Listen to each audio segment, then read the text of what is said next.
Hello, ladies and gentlemen, dear honorable flowers, dear friends, subscribers from everywhere. Today, I'm very happy and I'm so joyful to get you and to meet you on your English channel, Fast English and Wolof. In this course, guys, you're gonna be with Harim Bakinur, and we will discuss about a very important lesson in English. Guys, today you're gonna get some idiomatic expressions, and I hope this lesson will be very useful for all of you because it's gonna help you to enhance your English skills, right? Assalamualaikum warahmatullahi taala wabarakatuh. Mbokk yi topp seen chaîne YouTube Fast English in Wolof. Tey suñu leçon bés bi moo nekk ay idiomatic expressions. Kon suñu bëggee xam lan mooy idiomatic expressions, kon gars yi dañuy taaxil tuuti ñu ñëw ak yéen ci leçon bi expliquer leen ko, jox leen ci ay exemple pour mu gën a leer.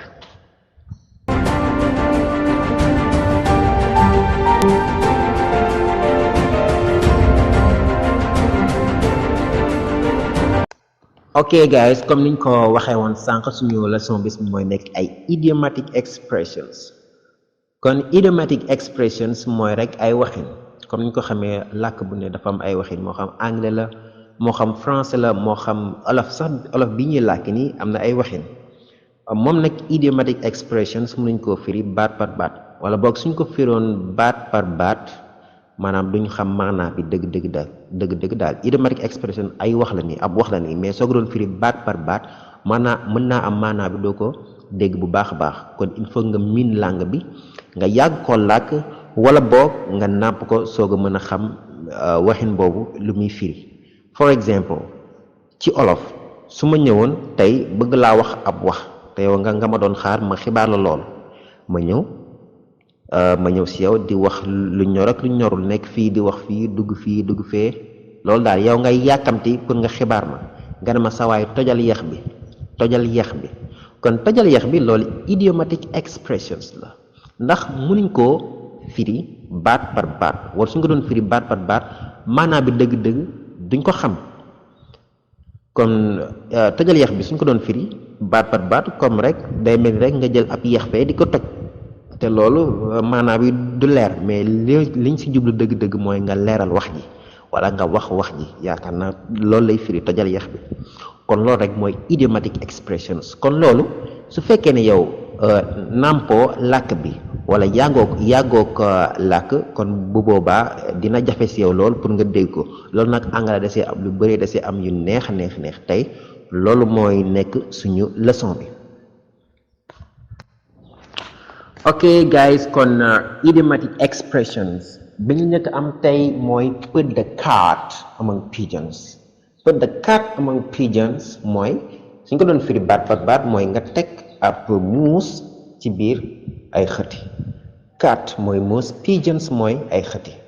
Kon loolu su ko anglais waxee gars yi kon lim si jublu mooy to make trouble mooy ngay trouble ngay jaxase foofu. Exemple buñ la ci indil, please be serious waay, don't put the cat among pigeons, bul ruube maanaam bul teg muus ci biir ay xëti ndax xam nañ ni muus moom soo ko tegee ci biir ay xëti daanaka foofu yëpp day jaxasoo ndax muus bi day bëgg jàpp xëti yi tamit bëgg rëcc ci muus bi kon foofu day jaxasoo kon anglais saa yi wax ne don't put the cat among pigeons rek mooy bul jaxase bul ruube foofu comme ni mu ko indee ci exemple bi please be serious waay nga wax sa gaay sa benn waay nekk sérieux waay bu ruube fii maanaam bul jaxase fii please be serious, don't put the cat among pigeons. Ok, add fuel on fire mooy su nga doon firi baat par baat mooy nga yokk essence ci safara si. Fuel mooy essence, fire mooy safara bi. Add fuel on fire mooy nga yokk essence ci safara bi. Loolu su ko anglais waxee mooy to make a problem worse mooy nga gën a empirer problème bi maanaam problème bi nga gën koo yokk. kon idiomatic expressions yi li muy tolloo ci wolof mooy yokk xar mi karaw, exactement loolu lay tolloo ci wolof yokk xar mi karaw. Add fuel on fire su ñëwee ci exemple bi dina gën a leer. ok, exemple bi li mu wax mu ne Modou added fuel on the fire by shouting at a crying child. Modou added fuel on the fire by shouting at a crying child. mu ne Modou yokk na essence si safara bi mu yuuxuwee xale bi jooy. Modou fekk na xale bi jooy mu koy yuuxu ndax xam ne baax xale bi jooy soo ko yuuxuwee maanaam du noppi kon jooy day gën a yokk kon loolu rek mooy Modou yokk na xar mi karaw moom au lieu mu nax xale bi mais mu koy yuuxu ndax xale bi jooy soo koy yuuxu moom mën naa am jooy day gën a yokk kon add fuel on fire mooy nga yokk xar mi karaw comme Modou added fuel on the fire by shouting at a crying child. Modou yokk na essence si safara si bi mu yuuxuwee xale bi jooy kon ñu jàpp ko baax add fuel on fire mooy yokk xar mi karaw. ok léegi suñu beneen idiomatic expressions bi mooy be a chicken. be a chicken saa yu ko anglais waxee lan la si jublu kon be a chicken anglais lim si jublu dëgg mooy a coward moom la ñuy wax tapet. be a chicken moom mooy firi be a coward mooy tapet kon anglais saa yoo waxee ne you are a chicken na nga xam ne waxin la waaye liñ si jublu dëgg-dëgg yi mooy yow ab tapet nga ndax coward mooy ab tapet. exemple ñu xool ko mu ne don't be a chicken tell her about your feelings. don't be a chicken bul nekk ginaar maanaam bul ragal tell her about your feelings wax ko say sentiment waxoo li nga yëg moom ku jigéen ki mu ne la don't be a chicken bul nekk ab ginaar maanaam bul ragal tell her about your feelings wax ko moom ku jigéen ki say sentiment kon loolu la. beneen bi si topp mooy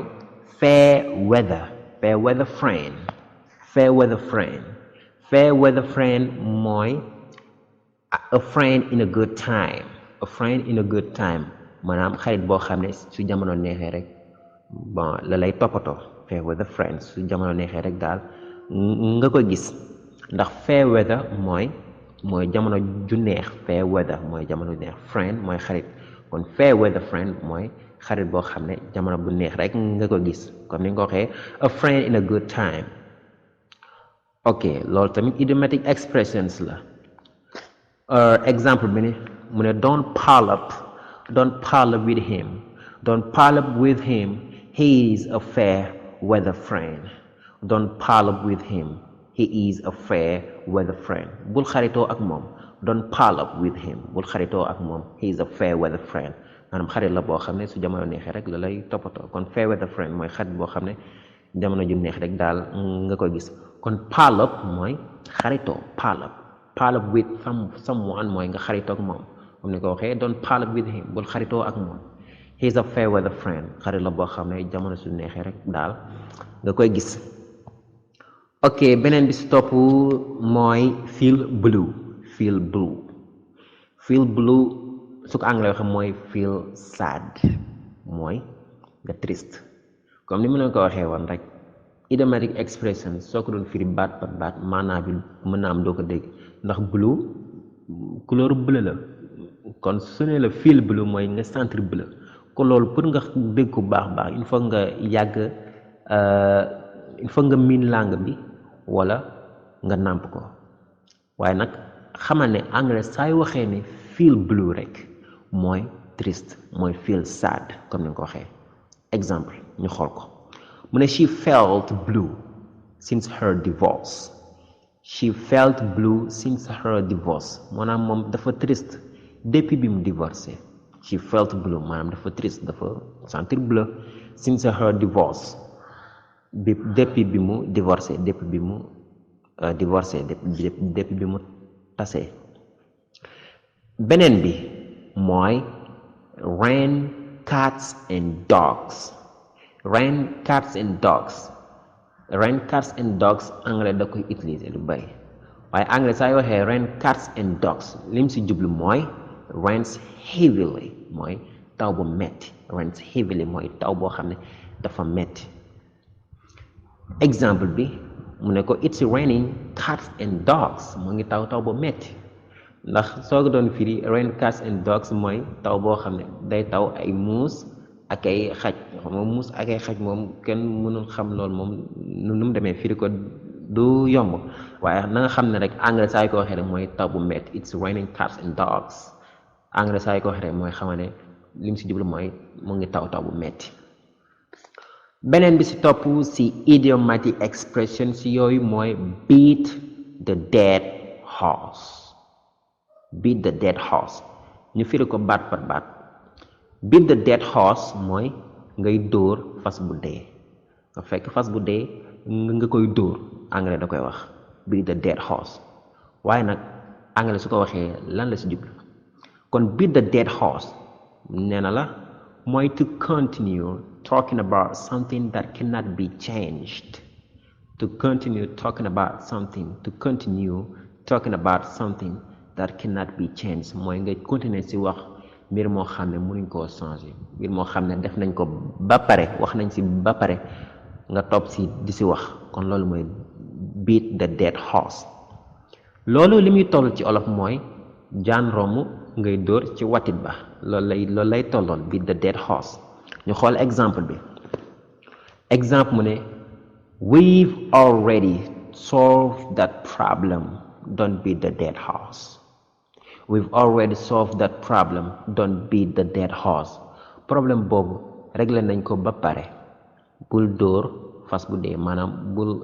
xaar ba jaan romb ngay dóor ca watit ba voilà don't beat the dead horse kon ñu jàpp ko beneen exemple bi mooy over the moon mooy nekk ci kaw weer bi over the moon ci kaw weer bi anglais su ko waxee over the moon lan la si jublu dëggantaan so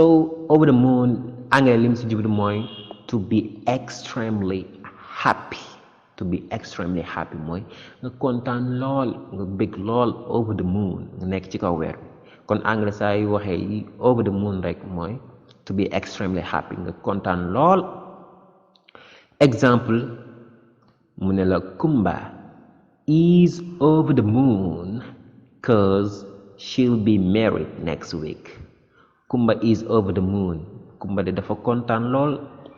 cause ndaxte she'll be married next week ndax semaine bii di ñëw day marié semaine bii di ñëw dañ koy takk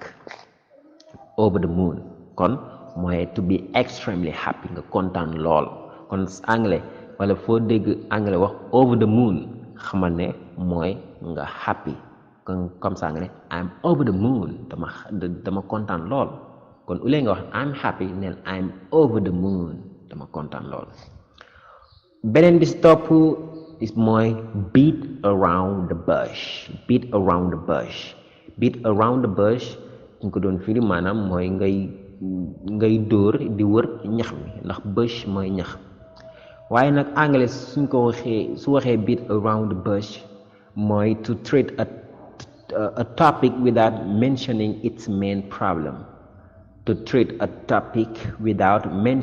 its main problem maanaam ngay wax ci ab mbir moo xam ne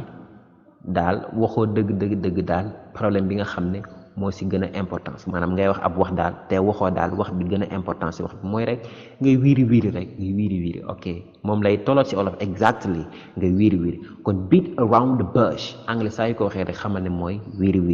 ngay waxu daal di wiiri jaari ndaare waxoo daal mbir mi daal lu mu doon ok exemple bi ñu xool ko